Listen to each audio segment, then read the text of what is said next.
Pero chile, déjame saber si está abierto hoy para arrancar para allá ahora antes de ir a trabajar.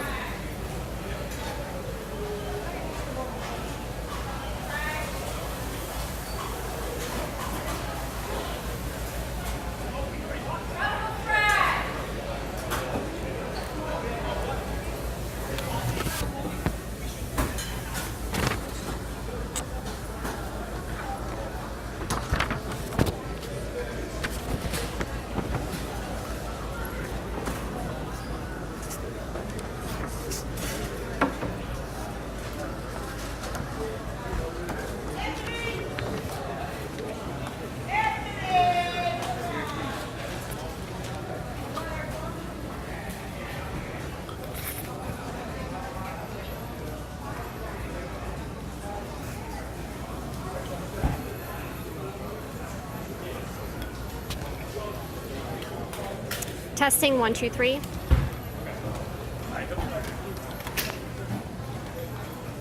Testing 1, 2, 3.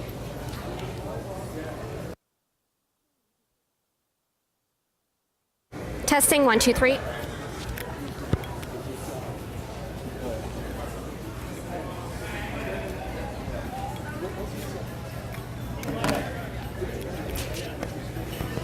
Testing 1, 2, 3.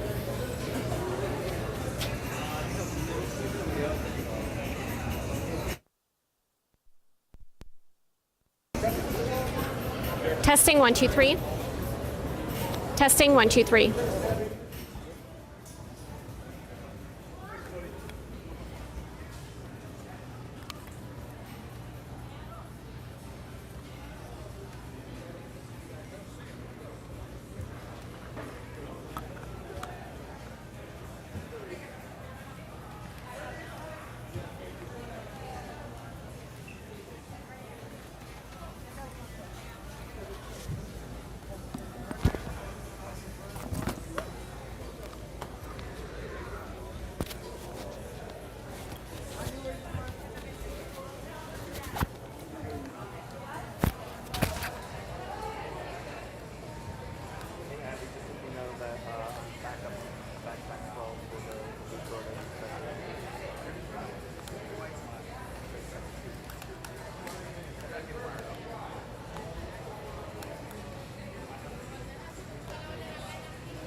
I'm sorry, I'm the one who's going to make your job difficult today.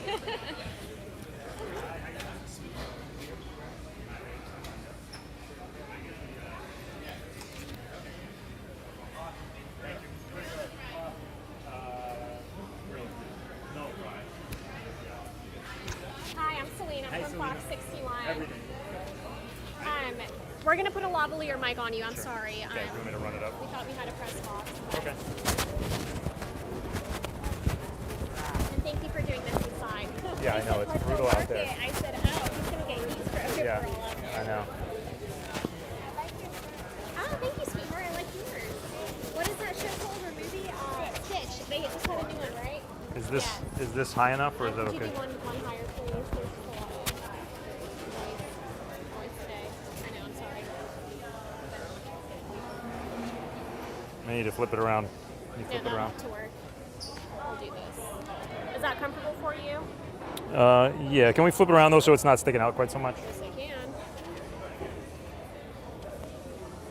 Sorry, 1 second here. Yep. I'm sorry about that. Give it a little shimmy. There we go. Put this back on.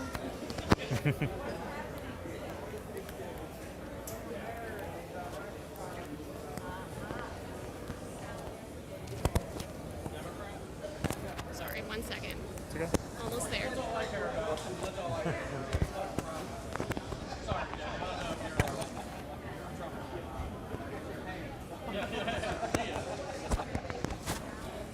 Good Lord.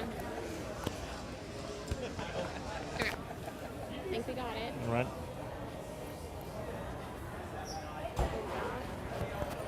Does that work for you? Sure. I'm so Sure. sorry. Okay. Let me give you that. Is it on already? It is on. Okay. Yes, thank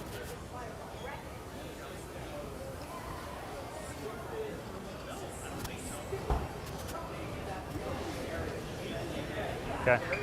Everybody all set? Doing that so you can get my bald spot?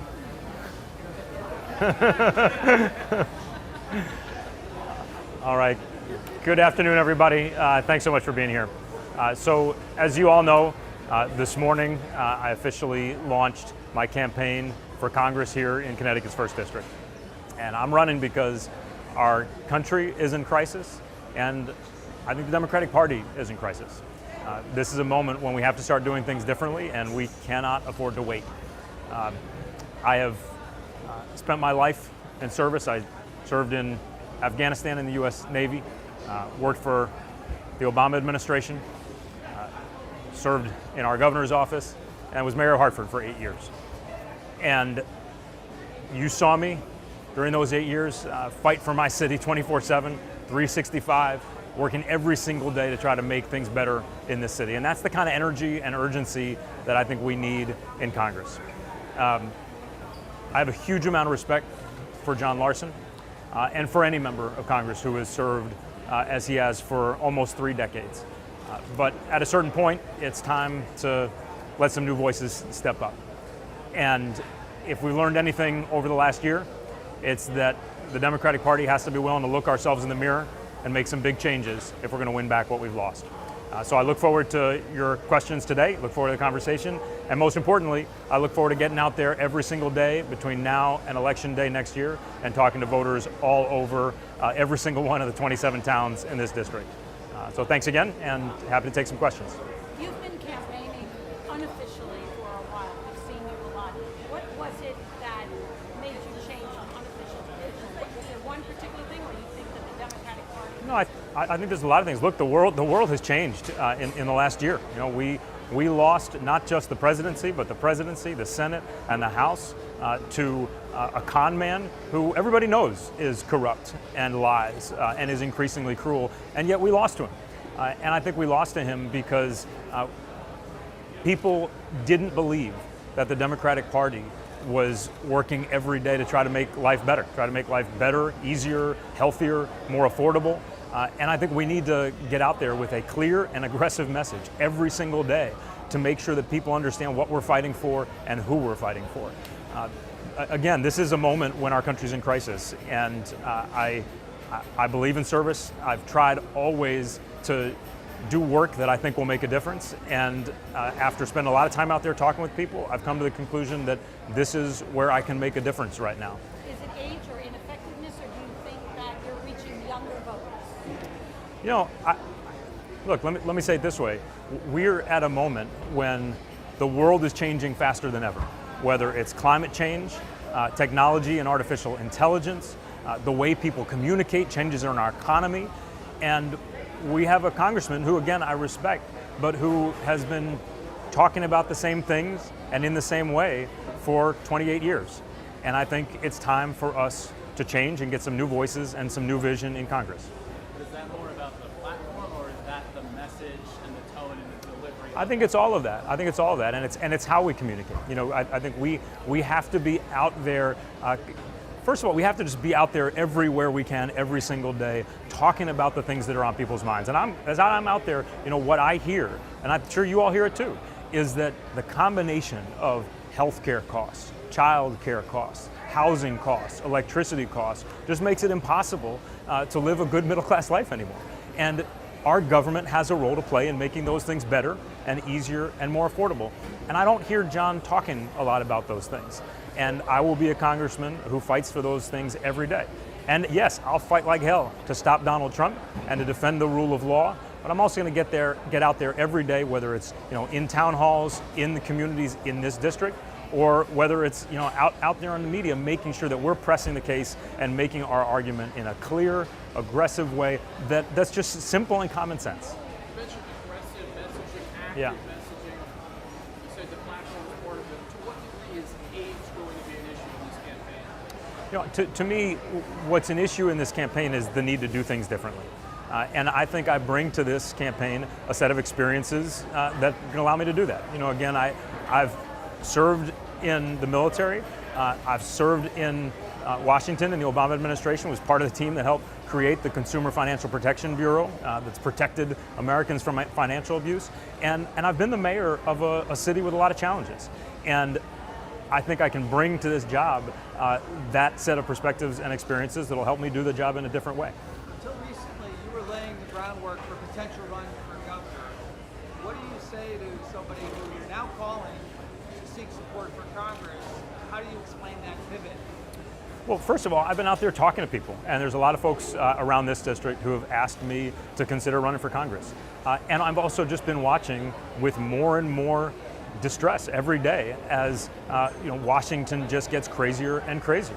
With the bill that they just passed that slashes health care, that slashes veterans care, that cuts education funding and gives billionaires and the wealthiest Americans a tax break. What's happening down there is crazy, and I don't see the Democratic Party pushing back with a clear or strong enough message.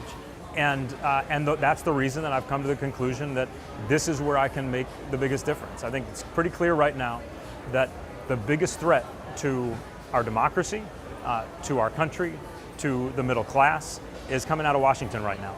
And as a Democratic Party, we need to make sure that we're responding with the energy and the urgency that this moment demands. I will also say, I think, as you know, I sat down with Congressman Larson a few weeks ago, and we talked for an hour. And in some ways, that conversation is what made me decide to get in this race, because I didn't hear from John the recognition that times have changed, that the challenges have changed, that the nature of the job has changed, and that we as a party need to change. Do you think in some way this is a changing of the guard? I mean, Connecticut's congressional leaders have been around for a long time, mostly when challenges don't try to knock off a Democratic incumbent, seeing it in the governor's race as well. Do you think that that's what's happening, that we need that? I couldn't hear the last part of it. Changing of the guard. Yeah. You see a lot of Democratic. Look, obviously I'm running because I think we need change in this district. And again, let me step back and say, I have an enormous amount of respect for John Larson and for the service he's given this district for 28 years. But I think 28 years is long enough, and I think that at a certain point, it's time to let some new voices in. Talking about your platform, Yeah. you mentioned obviously the cost of living, rule of law. More specifically, there are going to be people who want to know, in that general question, where does Luke Bronin stand in the Democratic spectrum?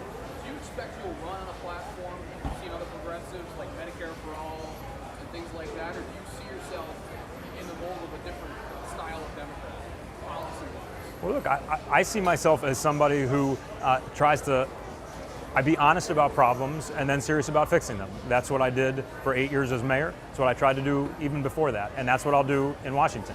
I think some of the biggest problems we're facing are that healthcare is more and more expensive every single year.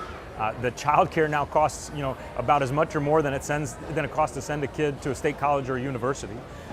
That for a lot of kids coming out of school, or seniors who want to downsize, they can't find a place to live that they can afford. And I think that we have to be laser focused on those issues as a party. And those are core to why I'm running. Now, you mentioned these issues. These are issues across party lines. Can I ask, what message do you have to Republican voters who might be doubtful of how you can help them? Yeah, look, I think that what everybody across the political spectrum wants to see are politicians who are just willing to have real conversations about the stuff that they're feeling. I think we need to be unafraid about going into every room or on any show, no matter how much we think people may disagree with us at the start, and have real conversations and say, look, Donald Trump came in and said that he was going to lower costs, and every single thing he's done is going the opposite direction. Raising tariffs, which is going to drive up costs. Sending massed ICE agents after hardworking men and women who have been paying taxes and working in restaurants and factories and farms. That's going to drive costs up. Taking on trillions of dollars new debt, which is going to send interest rates up. I think those are conversations we should be having with Republicans and say, he didn't tell you the truth. And I don't think this is really what you signed up for. And then we also need to do the second part, which is to talk about what we're going to work on to change things and make sure that we're not just talking about it, but that people see us spending every minute of every day just trying to make things better and easier and healthier and more affordable. During these conversations with Democratic primary voters, and when you were talking to Congressman Larson, to what extent and what nature did you invoke the lessons learned from President Biden's decision-making last year? How much are you going to invoke that in your conversations with Democrats? Look, I think that's an issue that that almost every Democrat out there is thinking about and talking about. I think a lot of Democrats are angry, and I am angry that President Biden ran again.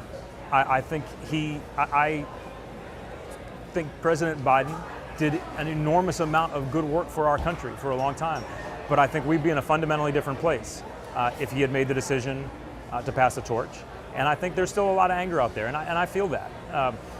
So what I would say is that I think we've seen over the last year that there has to come a time when we look ourselves in the mirror as a party and say, it's time to make some changes.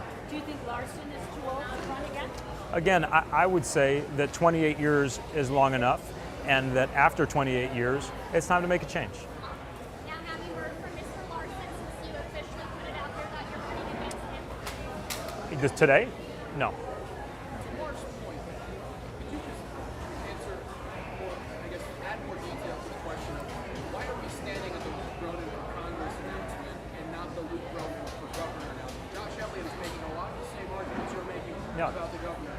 Why do you want to? I understand what you're saying about Washington, but there has been a clear change in your ambition in the last several months. Yeah, there's also been a lot of changes in the world in the last several months. You know, you had the Trump administration pushing and passing one of the worst pieces of legislation in American history that's going to hand our kids a country that's loaded up with debt and that's full of cuts for middle class and working families and benefits for billionaires and the wealthiest. And we, as a Democratic Party, did not fight back effectively enough against that. And I see the biggest threat to our country, to our democracy, to the rule of law, and just to the possibility of building and living a good middle class life is coming out of Washington right now. And we need a Democratic Party that's responding with energy and urgency, and that's responding with change. See Josh Elliott as a fellow traveler? You guys both Look, I'm running my campaign, and my campaign is to be out there and talk to as many voters all over this district about why I think it's time for us as a party to take stock and make some changes. Are you hitting the ground running? Are we going to see Yeah. you day to day, week to week? How that's Look, I'm gonna campaign the way I governed as mayor and the way that I will work as a member of Congress, which is nonstop, every single day, relentlessly getting my message out. When you were mayor, was John Larson, we could probably all go full sound bites if you had press conferences Yeah. saying how great Absolutely. it's been for the city. But now that you're in this position, you're speaking a little bit differently about this. When you were mayor, was John Larson as engaged with you as you would have liked to have seen? We partnered a lot. You know, I've said many times, I am grateful for his service to this district. I'm grateful for the partnership that we had during those 8 years that I was mayor. But again, it's important to remember that the world is changing really, really fast. The world that we're living in right now is fundamentally different than the world we were in even a year ago and even a few months ago. And I think that this is a time when we don't have time to wait, and it's time to make some changes. Any others? All right. Thanks so much, everybody. See you out there. how many terms were you mayor? 2, so 8 years. Good to see you. Good to see you too. I'm glad you made a decision. Thank you. Good. So what was it that Larson said that made you conclude to start recognizing the changes